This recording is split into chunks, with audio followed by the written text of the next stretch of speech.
I would like to spend some time today to talk about the value of human life. There is no value to human life. Now that I have your attention, to be more precise, human life to a certain limit is expendable. We are self-perpetuating yet self-destructive, adaptable yet flawed, and always resource-intensive. We are endless consumers of resources. But most relevant to our research here is one undeniable fact, that human life is abundant. Overpopulation of any colonized world is a given. Through the lens of cold objectivity, it is irresponsible to say that all individuals on such worlds are actually indispensable.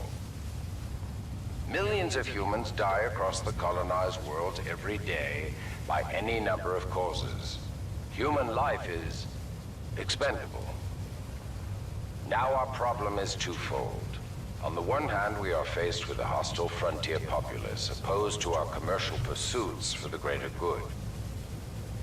And on the other hand, there is a never-ending cry for natural resources, demanded of us by the greater populations of the core systems.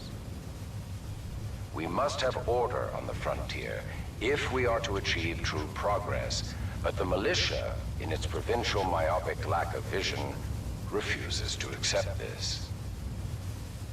Thus, we are at war.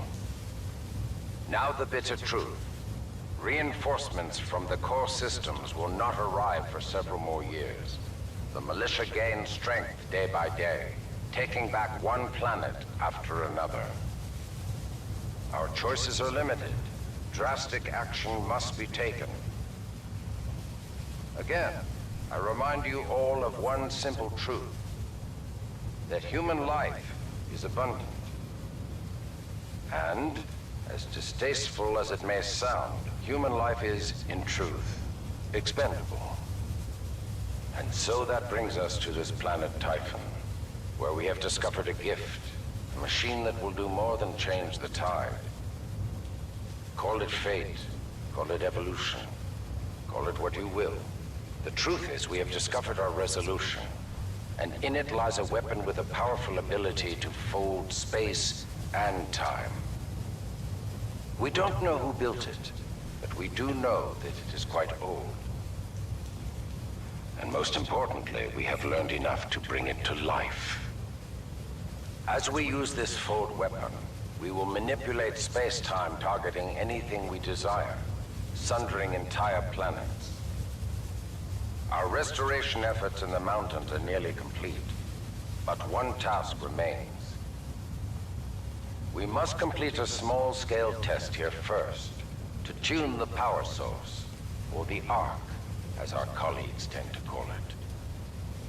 Once we have accomplished this, we will transfer the power source, the arc, to the full-scale site, and destroy one populated militia planet and then another, until they capitulate. We will open an Einstein-Rosen bridge sending through thousands of concentrated gravitational waves.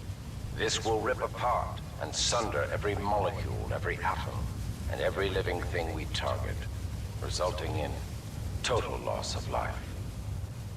But lest we lose sight of the bigger picture, remember those losses are ultimately replaceable by the inexorable march of human reproduction. By decisively neutralizing the militia forces, we will in fact safeguard the existence of the human race, extending its reach and power towards a prosperous and bright future.